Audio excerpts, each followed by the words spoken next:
For the rest of this week, we're going to hear from the brief second letter to Timothy from the New Testament. And there's some wonderful teaching in this brief book.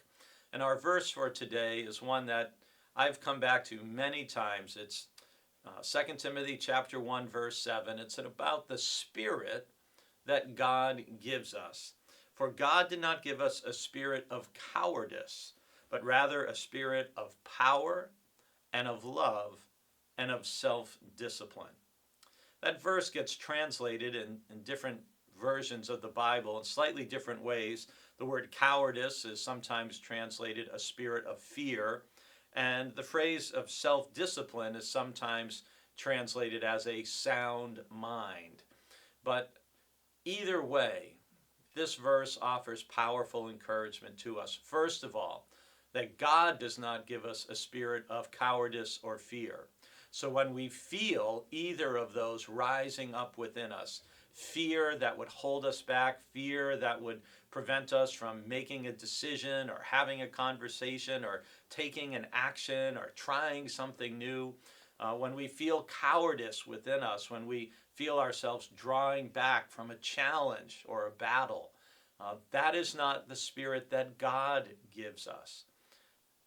2 Timothy is telling us when we feel those things rising, understand that's not coming from God. And anything that's not coming from God is probably something we want to avoid. We want to try to stay away from. And then we're told, but God gives us a spirit of power. So rather than a spirit of fear or cowardice, God gives us power. Power to act, power to speak, power to try new things, power to take on challenges and difficulties and hardship. And we see that in the life of so many people in the New Testament and throughout Christian history.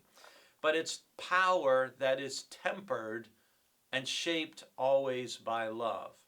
Power without love can be incredibly abusive, cruel, destructive, harmful. Love without power can be weak and ineffective and of no consequence.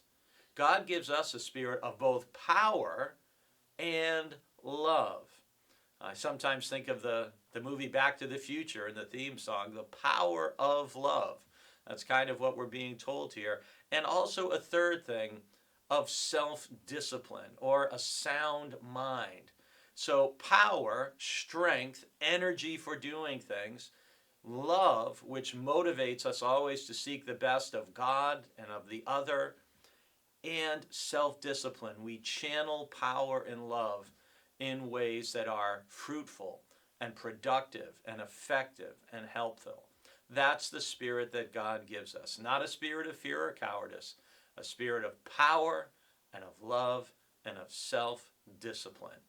Turn that spirit loose in your life today.